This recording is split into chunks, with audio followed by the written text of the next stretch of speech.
Өмірі драмаға толы бұл қанішердің ісі ешкімді бейжай қалдырмайды. Тіпті жаныңыз ашуы мүмкін. Аты жөні Сейтахмет Демирчи, Түркияның Фатса қаласының тұрғыны. Қызығы, ол егде жастағы жиһаз жасаушыларды ғана өлтіретін болған. Ең бастысы, жиһаз цехы міндетті түрде жертөледе болуы тиіс. Құрбандары 50 мен 60 жас аралығындағы ер адамдар. Қылмыстарының себебі жайлы видео соңында айтамын. Әзірге хронологиясына көшейік. Бірінші қылмысын 1998 жылдың 5 мамырында жасайды.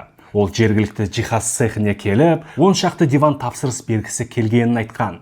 Сөйтіп құрбаны теріс қараған сәтте басына тапаншамен оқ атып мерт қылады.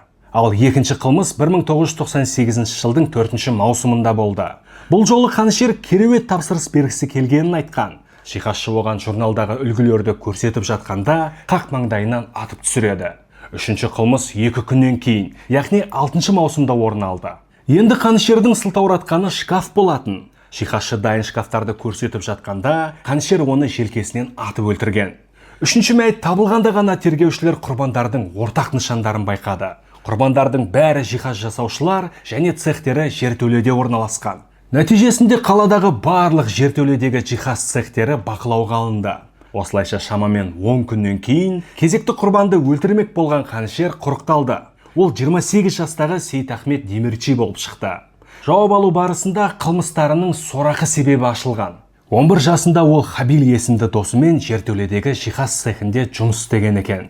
Күндердің бір күні аталмыш цехтың 55 жастағы қожайыны оларды зорлаған.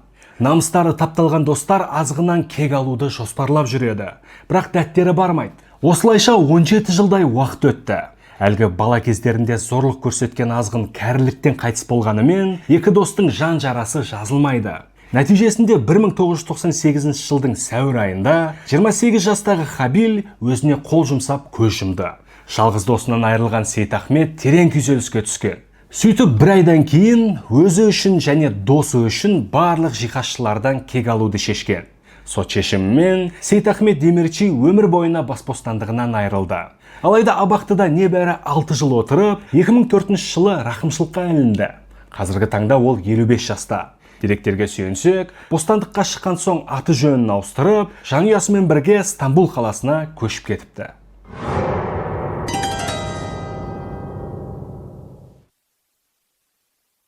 Міндетті түрде парақшаға жазылып, пікір қалдыра кетіңіздер.